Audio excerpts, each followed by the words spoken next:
مولانا ابی القاسم محمد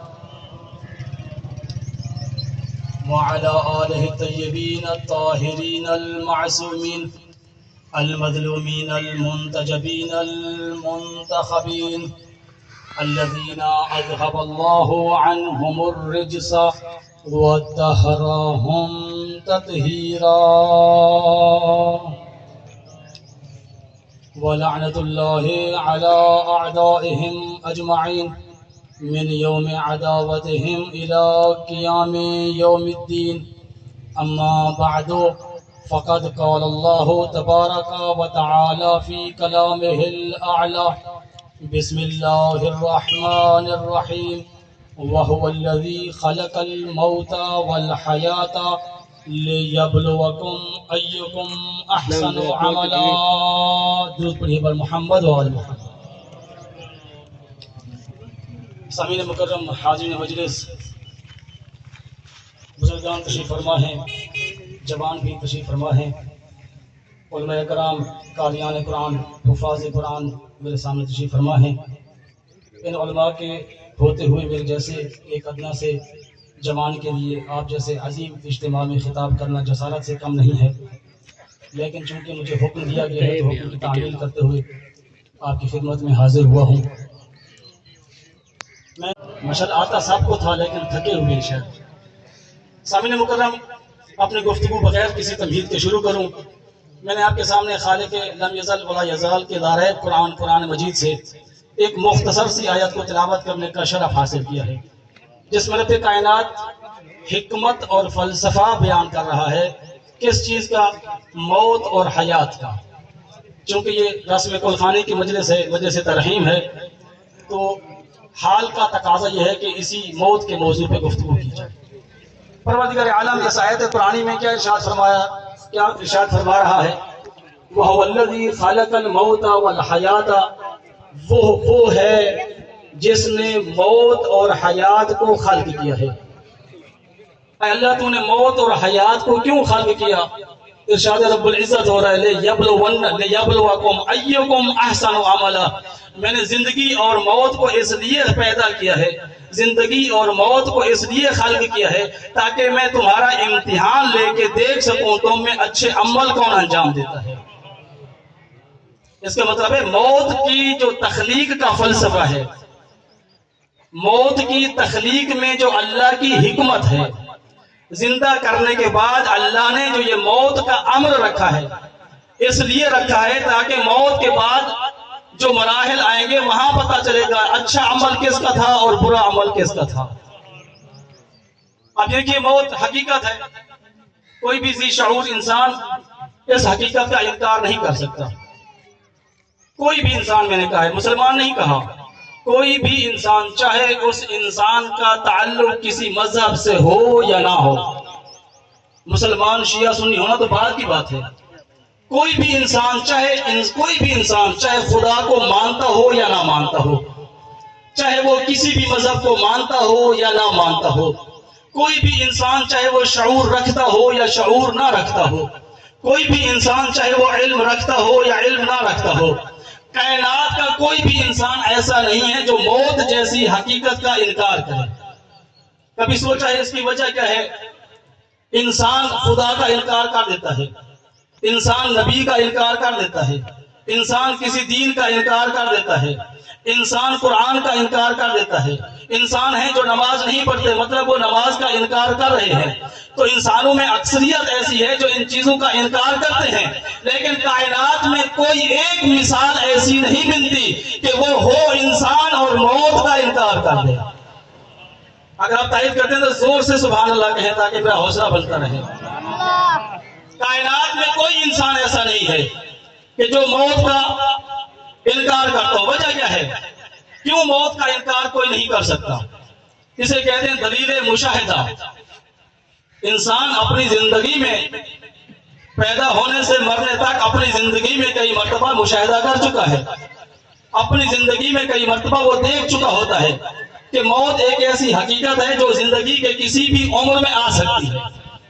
اسے معلوم ہے ایک بچہ پیدا ہوتے ہوئے مر گیا تو یہ بچہ مرتے مرتے دنیا والوں کو یہ واضح پیغام دے کے چلا جاتا ہے، اے دنیا والوں کسی خواب غفلت میں نہ رہنا، یاد رکھنا موت وہ حقیقت ہے جو بچپن میں بھی آ سکتی ہے۔ اسی طرح ایک جوان میرے سامنے کافی سارے ماشاءاللہ جوان بیٹھے ہیں، پروردگار عالم ان کو اسلام کا ایک قلعہ بنائے، اسلام کا ایک طاقتور بازو بنائے، کہ اسلام کے مدعی بنے، اسلام کی طاقت بنے، اسلام کی نشر و اشاعت میں اپنی جوانیوں کو گزاریں۔ میری دعا ہے کہ جوان جو بیٹھے ہیں اللہ کی بندگی میں اس کی اطاعت میں اپنی زندگی کو گزاریں۔ یہ جو جوان بیٹھے ہیں یہ انسان اپنی زندگی میں مشاہدہ کر کے جاتا ہے۔ ایک جوان کڑیل جوان تھا، طاقتور جوان تھا، صحت مند تھا، ٹھیک ٹھاک تھا، جسے ہم کہتے ہیں خوبرو جوان تھا۔ اتنی طاقت، جوانی میں جو طاقت ہوتی ہے، جوانی تو ہے ہی طاقت کا نام، توجہ ہے، جوانی تو ہے ہی طاقت کا نام۔ انسان جب جوانی کے جوبن میں ہوتا ہے، طاقتور ہوتا ہے، خوبرو ہوتا ہے، لیکن موت کا فرشتہ آتا ہے، اس کی روح کو قبض کر دیتا ہے۔ اب یہ جوان مرتے مرتے ہم سب کو یہ پیغام دے کے جاتا ہے، اے جوانوں کسی خواب غفلت میں نہ رہنا، کبھی یہ نہ سوچنا میں جوان ہوں، میں طاقتور ہوں، میرے پاس طاقت ہے، میرے پاس قدرت ہے، میں موت کا مقابلہ کر سکتا ہوں۔ یہ جوان مرتے مرتے جوانوں کو پیغام دے کے جاتا ہے، جب میں اپنی جوانی کے باوجود موت کا سامنا مقابلہ نہیں کر سکا، تم کیسے کر سکتے ہو؟ اور بڑھاپا تیسرا مرحلہ حیات جو انسان کا ہے وہ بڑھاپا ہے، اور بڑھاپا کمزور ترین اور ضعیف ترین جو مرحلہ حیات ہے اسے ضعیفی اور بڑھاپا کہا جاتا ہے۔ اور بڑھاپے میں تو ضرورت ہی نہیں ہے کہ اس کو ہم دیکھیں، موت کے بارے میں اس سے کوئی بات کریں، کیوں؟ اس لیے کہ اگر آپ اپنے معاشرے میں کسی بھی بزرگ سے جا کر پوچھیں بزرگوں کیا حال ہے آپ کا، کیسی زندگی گزر رہی ہے، تو ایک بات ضرور کرتا ہے، بیٹا اب ہم زندگی کے دن پورے کر رہے ہیں۔ تو معلوم ہوا کہ انسان مشاہدے کی وجہ سے اس حقیقت کا، موت کا انکار نہیں کر سکتا۔ اسے معلوم ہے کہ میں دیکھ چکا ہوں بچہ مر جاتا ہے، جوان مر جاتا ہے، جب یہ مر جاتے تو میں کس کھیت کی مولی ہوں، مجھے بھی مرنا ہے، اس لیے انسان موت سے انکار نہیں کرتا۔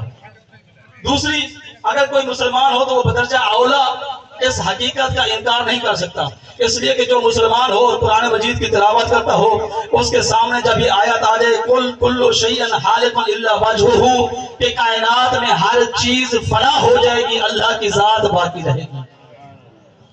جب انسان مسلمان قرآن کھولے اس میں پڑھے کل نفس ذائقۃ الموت، اے انسان یاد رکھنا اس کائنات میں موجود ہر وہ چیز جو سانس لیتی ہے اس نے موت کا مزہ ضرور چکھنا ہے۔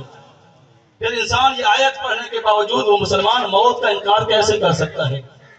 جب انسان قرآن مجید کو کھولتا ہے اور قرآن مجید کی تلاوت کرتے کرتے اس آیت تک پہنچتا ہے وَأَيْنَمَا تَكُونُوا وَأَيْنَمَا تَكُونُوا يُدْرِكْكُمُ الْمَوْتُ وَلَوْ كُنْتُمْ فِي بُرُوجٍ مُشَيَّدَةٍ، جب قرآن واضح پیغام دے رہا ہوتا ہے اے انسان کسی غفلت میں نہ رہنا، کسی غفلت میں نہ رہنا، کیوں؟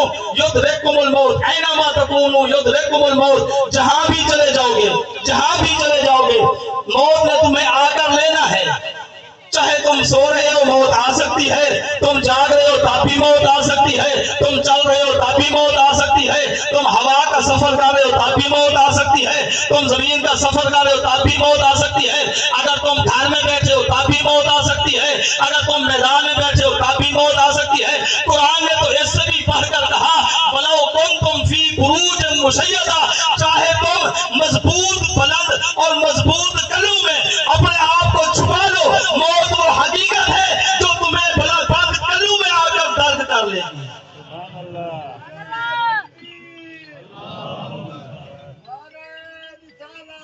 یا رسول اللہ، یا علی۔ لیکن ہم دیکھتے ہیں اسی حقیقت کے باوجود، موت حقیقت ہے، اس حقیقت کے باوجود ہم دیکھتے ہیں کہ انسان جتنا نفرت کراہت موت سے کرتا ہے اتنا کسی بیماری سے بھی نہیں کرتا۔ انسان چاہے قرآن پڑھتا ہو، نماز پڑھتا ہو، روزے رکھتا ہو، جتنا بھی عبادت کرتا ہو، کوئی بھی انسان ہو، کوئی بھی مسلمان ہو، مسلمانوں کی بات کر رہا ہوں بالخصوص، کوئی بھی مسلمان ہو، انسان جتنا بغض کراہت نفرت کسی حقیقت سے کرتا ہے کسی اور سے نہیں کرتا۔ انسان کو بخار آ جائے نہیں گھبراتا، اسے زکام ہو جائے نہیں گھبراتا، اسے نزلہ ہو جائے نہیں گھبراتا، اگر خدا نہ خواستہ اسے ٹی بی ہو جائے نہیں گھبراتا، شوگر جیسا مرض میں مبتلا ہو جائے تب بھی نہیں گھبراتا، اگر کرونا جیسا مرض آ جائے تب بھی نہیں گھبراتا، کوئی بھی بیماری ہو انسان اس سے نہیں گھبراتا۔ کیوں؟ اس لیے کہ اسے معلوم ہے اگر بخار آ گیا تو ڈاکٹر ہے موجود ہے، دوائی موجود ہے، اگر زکام ہو گیا علاج موجود ہے، اگر ٹی بی ہو گئی علاج موجود ہے، اگر مجھے کرونا ہو گیا 14 دن کرنٹینیا ڈھونڈنا پڑے گا لیکن علاج تو موجود ہے، اگر کوئی شوگر جیسا مرض لگ گیا انسولین لگوانی پڑے گی نا، کچھ احتیاط کرنی پڑے گی لیکن اس کا علاج تو موجود ہے۔ ان تمام بیماریوں سے انسان اس لیے نہیں گھبراتا، اسے معلوم ہے اس کا علاج موجود ہے، لیکن انسان موت سے گھبراتا ہے۔ کیوں؟ اس لیے کہ اسے معلوم ہے ایک مرتبہ اگر موت کا فرشتہ آ گیا میری روح کو نکال لیا پھر میں واپس نہیں آ سکتا۔ آپ تھک تو نہیں گئے، گھبرا تو نہیں گئے؟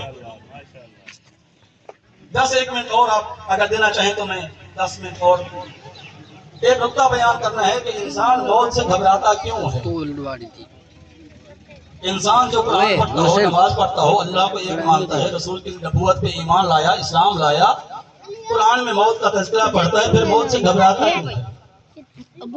زیادہ وجوہات ہیں، کافی ساری وجوہات علماء نے ذکر کی ہیں، دامن وقت میں اتنا گنجائش نہیں، بس 3 سبب آپ کے سامنے بیان کرنا چاہتا ہوں کہ انسان اتنی معرفت کے باوجود اس موت جیسی حقیقت سے دور کیوں بھاگتا ہے۔ 3 سبب آپ کے سامنے بیان کرنے ہیں، اگر آپ کو یہ سبب آپ کے دل کو چھوئیں تو میرے ساتھ تھوڑا تھوڑا دیتے جائیے گا تاکہ میں حوصلے کے ساتھ آپ سے گفتگو کرتا رہوں۔ اس لیے کہ جب آپ زیادہ خاموش ہو جائیں گے تو مجھے گھبراہٹ ہونے لگے گی، اس لیے کہ اپنا علاقہ ہے اور اپنے اساتذہ کے سامنے گفتگو کرنا اتنا آسان نہیں ہوتا۔ ایک صلوات پڑھیے بر محمد و آل محمد۔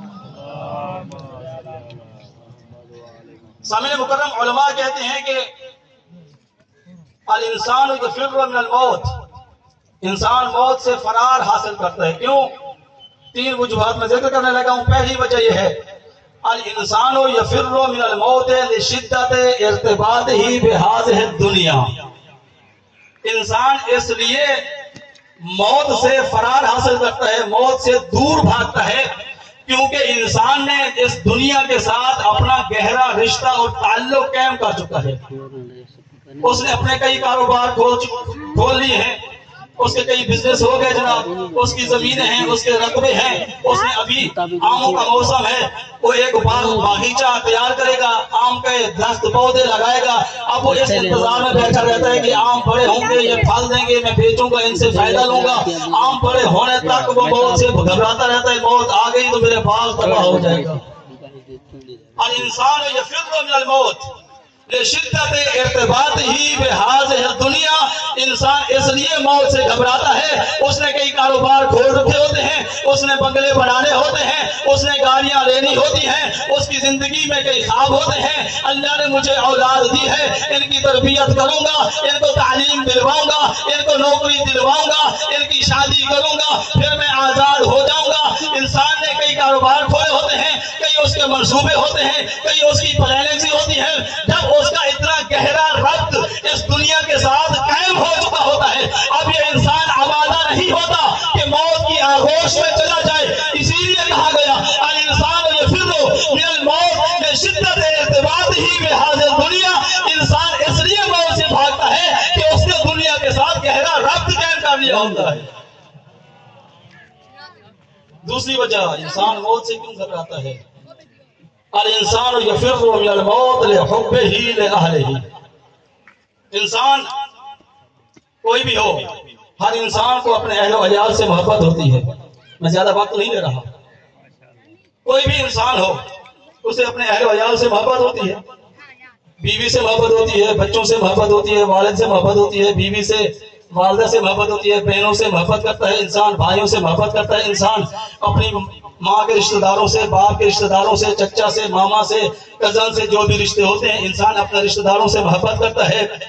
اور فقط یہ نہیں کہ اپنے رشتہ داروں سے میری طرف توجہ رہے آپ کی، تو میں ایک جملہ آپ کو بتاتا چلوں کہ انسان فقط ایسا نہیں ہے کہ اپنے ماں باپ کے رشتہ داروں سے محبت کا توجہ میری طرف رہے، یہ ہمارا حصہ ہے، ہم انشاءاللہ سنبھالنے کا پریشان نہ ہوں۔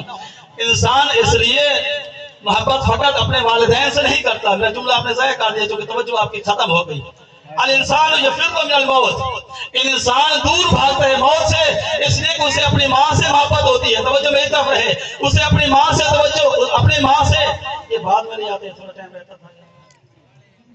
انسان موت سے دور بھاگتا ہے کیوں؟ اسے اپنی ماں سے محبت ہوتی ہے، اسے اپنے باپ سے محبت ہوتی ہے، اپنی اولاد سے محبت ہوتی ہے، اپنے رشتہ داروں سے محبت ہوتی ہے، اپنے سسرال سے بھی محبت ہوتی ہے. الانسان یفر من الموت لحبہ لأہلہ، انسان اس لیے موت سے گھبراتا ہے کہیں ملک الموت میرا اپنے رشتہ داروں کے ساتھ یہ تعلق محبت ختم نہ کر دے. تیسرا سبب انسان موت سے کیوں گھبراتا ہے؟ الانسان یفر من الموت لقلت اعمالہ، انسان کو معلوم ہے زندگی فقط یہاں دنیا کی زندگی نہیں ہے، اس دنیا کی زندگی کے بعد بھی ایک لمبی زندگی ہے. مرنے کے بعد قبر میں جانا ہے، قبر میں حساب کتاب ہوگا، عالم برزخ کا سفر کرنا ہے، پل صراط سے گزرنا ہے، حوض کوثر پہ پہنچنا ہے، اعمال نامہ چیک کرانا ہے. جس کے اعمال اچھے اسے جنت ملے گی، جس کے اعمال اچھے نہ ہوئے جنت سے دور رہے گا. توجہ ہے نا؟ تو انسان کو معلوم ہے کہ فقط دنیا کی زندگی نہیں، دنیا کی زندگی کے بعد ایک طویل سفر میں نے کرنا ہے، اور جو سفر میں نے کرنا ہے اس سفر کے لیے اعمال کا ہونا ضروری ہے.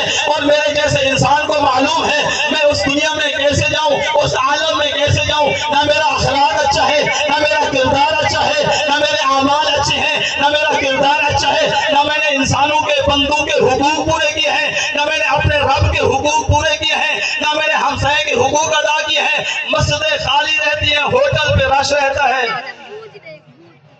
توجہ ہے نا؟ اللہ کا گھر خالی رہتا ہے، چاہے پیے نہ پیے تاکہ سلیم کے ہوٹل میں ضرور بات سنو گھنٹے. انسان کو معلوم ہے نہ میرا اخلاق اچھا ہے، نہ میرا کردار اچھا ہے، نہ میرے اعمال اچھے ہیں. اب میں کیسے اس عالم میں چلا جاؤں جہاں اعمال کو دیکھا جائے گا، جہاں اعمال کو دیکھا جائے گا. اسی لیے بیان کیا گیا الانسان یفر من الموت لقلت اعمالہ، انسان موت سے ایسے نہیں گھبراتا بلکہ اس لیے موت سے دور بھاگتا ہے کہ اس کے اعمال قلیل ہوتے ہیں. قلیل اعمال اس کے ہوتے ہیں، اعمال ہے نہیں. جب اعمال نہیں ہے تو کیسے موت کے لیے وہ تیار ہو جائے؟ کسے کہتے ہیں موت؟ آخری جملہ آپ تک پہنچانے لگا ہوں. کسے کہتے ہیں موت؟ موت کی ایک سادہ تعریف علماء نے بیان کی ہے، الانقطاع من عالم الدنیا والانتقال الى عالم الاخرہ. سادہ سی تعریف ہے، بالکل سادہ سی. کسے کہتے ہیں موت؟ انسان کا اس دنیا کی زندگی سے منقطع ہو کر آخرت کی زندگی میں منتقل ہو جانے کو موت کہتے ہیں. جب موت آتی ہے انسان کا تعلق واسطے دنیا سے منقطع ہو جاتا ہے اور عالم آخرت کے ساتھ اس کا تعلق رابطہ بحال ہو جاتا ہے. الانقطاع من عالم دنیا والانتقال الى عالم الاخرہ. اسی لیے ہم کہتے ہیں فلاں کا انتقال ہو گیا ہے. کہتے ہیں جب کوئی شخص اس دنیا سے چلا جاتا ہے کیا کہتے ہیں؟ فلاں شخص کا انتقال ہو گیا. اس لیے کہ موت کہتے ہی انتقال کو ہے، ایک عالم سے دوسرے عالم کی طرف منتقل ہونے کو موت کہتے ہیں، انتقال کو موت کہتے ہیں. لیکن ایک اور تعریف میں نے پڑھی موت کی، لیکن یہ موت کی تعریف ہم مولوی کی طرف سے نہیں کی گئی ہے بلکہ محبت، مودت اور عشق کی دنیا میں موت کی قبلہ ایک تعریف کی گئی ہے. کیا تعریف کی گئی؟ امیر المومنین حضرت علی ابن ابی طالب اپنے گھر میں ہیں، رات کا پہر ہے، کافی رات کا وقت گزر چکا، دروازے پہ دستک ہوئی. امیر المومنین دروازے پہ دروازہ کھولا، دیکھا تو ایک شخص دروازے پہ کھڑا ہے جس کا نام حارث حمدانی ہے. امیر المومنین نے مسکرا کے پوچھا، اے حارث، رات کے اس پہر میں کیا کرنے آئے ہو؟ میں نے کہا نا موت کی تعریف عشق کی دنیا میں جا کر کرتے ہیں، تو عشق اور مودت اور محبت کی بات پیغام آپ تک دے کے جا رہا ہوں. کہ امیر المومنین نے پوچھا، اے حارث حمدانی، رات کے اس پہر میں میرے دروازے پہ کیا کرنے آئے ہو؟ تو توجہ سے سنیے گا. حارث حمدانی نے مسکرا کر عرض کی یا علی میں آپ سے کوئی چیز مانگنے نہیں آیا ہوں, کوئی حاجت آپ کے دروازے پہ نہیں لے کے آئی ہے. حارث حمدانی نے مسکرا کے ارشاد فرمایا, مسکرا کے کہا اے امیر المومنین اللہ کی قسم مجھے آپ کی محبت آپ کے دروازے پہ لے کر آئی ہے. جب دیکھا میری محبت میں ایک شخص مجھے ملنے کے لیے میرے دروازے پہ آیا ہے, امیر المومنین نے ارشاد فرمایا اے حارث حمدانی یاد رکھنا تو نے میری ملاقات کے لیے رات کا ایک وقت نکالا ہے, تو یاد رکھنا کہ جو شخص اس دنیا سے مرے گا میرے بارے میں جیسا بھی عقیدہ رکھتا ہو, چاہے مجھ سے محبت رکھتا ہو یا مجھ سے بغض رکھتا ہو, اس کے ذہن میں میری جیسی بھی شخصیت ہو, یاد رکھنا جو مرے گا میں علی اس سے ملاقات ضرور کروں گا. اسی حدیث کو کئی سالوں بعد ایک عالم دین نے عربی شعر لکھا, عربی شعر کی صورت میں اسی حدیث کو نقل کیا. کیا کہا یا حارو حمدانی میں یموت جرانی. جب میں نے یہ حدیث پڑھی تو مجھے معلوم ہوا موت کی ایک دوسری تعریف بھی ہے. ایک تعریف یہ تھی انتقال کو موت کہتے ہیں, لیکن جب علی علیہ السلام کے اس فرمان کو پڑھا تو میں سمجھا موت کی ایک اور تعریف بھی ہے. کیا تعریف ہے موت کی؟ دنیا موت کی تعریف کرتی رہی. موت کسے کہتے ہیں؟ موت انتقال کو کہتے ہیں, انتقال کو موت کہتے ہیں, انتقال کو موت کہتے ہیں, انتقال کو موت کہتے ہیں. لیکن علی نے بتا دیا فقط انتقال کو موت نہیں کہتے, بلکہ کیا کہا یا حارو حمدانی میں یموت جرانی. اے لوگوں یاد رکھنا, اے حارث یاد رکھنا, جو مرتا ہے مجھ علی کو دیکھتا ہے تو مجھے کہنے دیجئے موت کی دوسری تعریف یہ ہے موت انتقال کا نام نہیں بلکہ علی سے ملاقات کا نام ہے.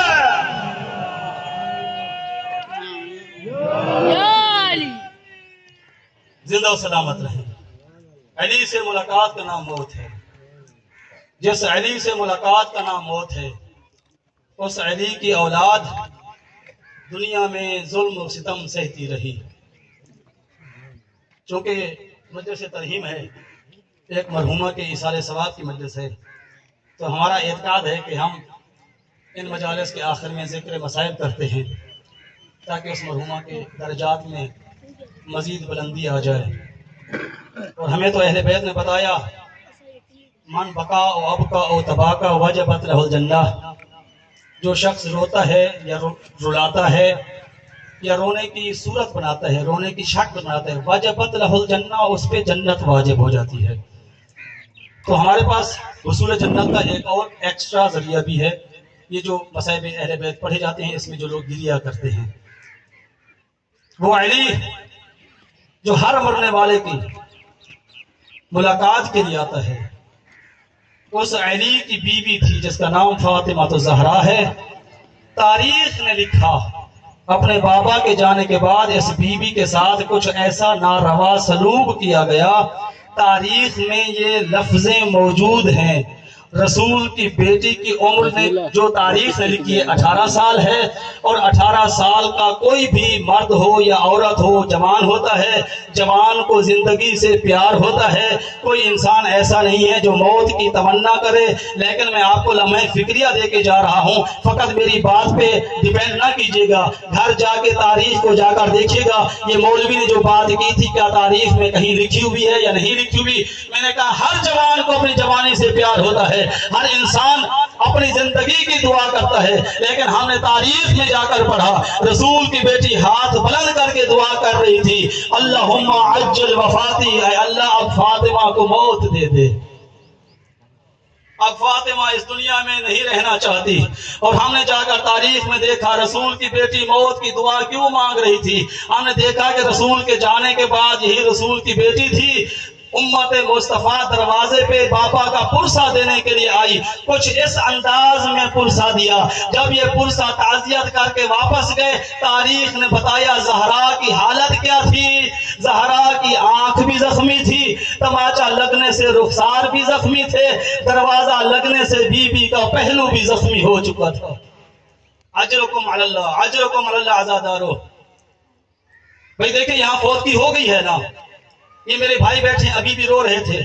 اپنوں کا غم ہوتا ہے, انسان روتا ہے, انسان کی فطرت ہے. جب اپنا عزیز اس دنیا سے چلا جائے تو وہ روتا ہے، وہ نہیں روتا بلکہ جو اس کے دکھ میں شریک ہوتے ہیں وہ بھی آ کر آنسو بہاتے ہیں، روتے ہیں۔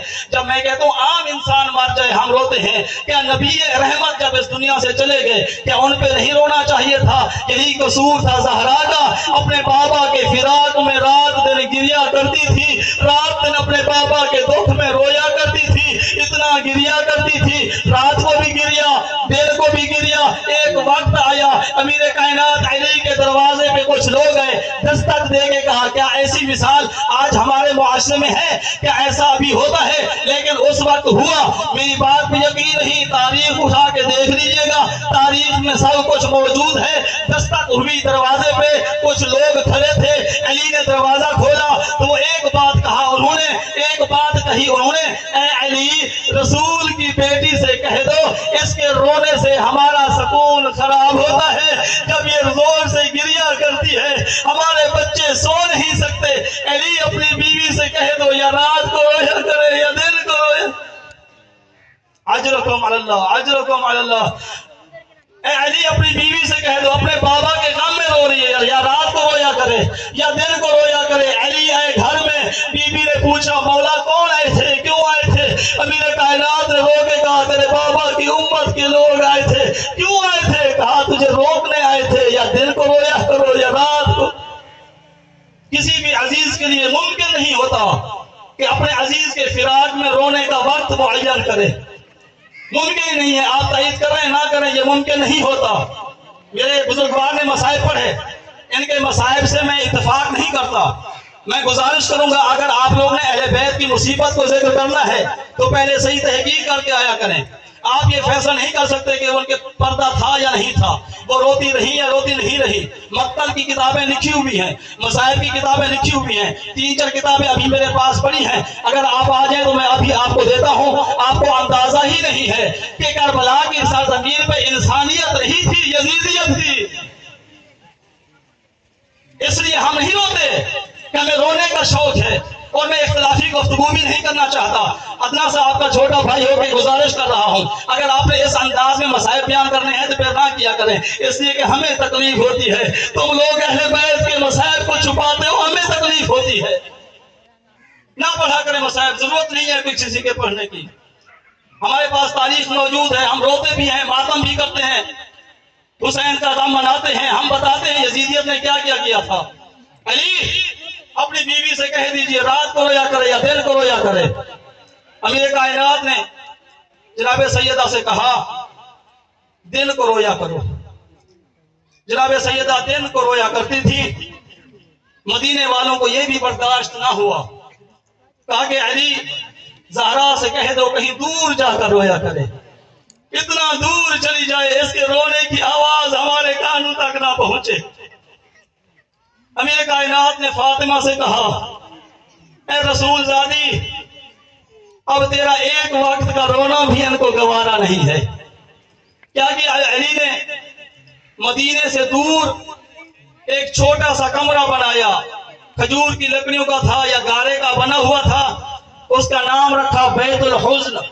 نبی زادی اپنے دونوں بیٹوں حسن حسین کا ہاتھ پکڑتی تھی اور بیت الحزن میں جا کر گریا کیا کرتی تھی۔ روزانہ جاتی تھی وہاں، اپنے بابا کے غم میں گریا کرتی تھی، اپنے بابا کے غم میں رویا کرتی تھی۔ عزاداروں بس آخری جملہ پڑھ رہا ہوں، آپ کو لمحے فکریہ دے کے جا رہا ہوں، یہ چیزیں تاریخ میں جا کر دیکھیے گا ضرور کہ ان کی کوئی حقیقت ہے یا نہیں ہے۔ میرے جیسے ملا کی بات پہ اعتماد نہ کرنا، تاریخ میں جا کر ضرور دیکھ لینا۔ نبی کی بیٹی روزانہ جاتی تھی، گریا کیا کرتی تھی، وہاں رویا کرتی تھی، اپنے بابا کے غم میں روتی تھی۔ ایک دن نبی زادی گھر میں واپس آتی ہے، علی علیہ السلام گھر میں بیٹھے تھے، علی کے شانے پہ ہاتھ رکھا، اس کا سہارا لیا اور رونا شروع کر دیا۔ مولا کائنات نے پوچھا زہرا گھر میں کیوں رو رہی ہو؟ بی بی نے رو کر کہا علی آج میں دھوپ میں بیٹھ کے اپنے بابا پہ گریا کرتی رہی ہوں، تڑپ کے رہ گیا۔ علی جلدی سے کھڑا ہوا، پوچھتے زہرا رسول کی بیٹی ہوتے ہوئے دھوپ میں روتی رہی ہو کیوں؟ کہا کہ میرے بابا کی امت نے وہ مکان گرا دیا جو آپ نے بنا کر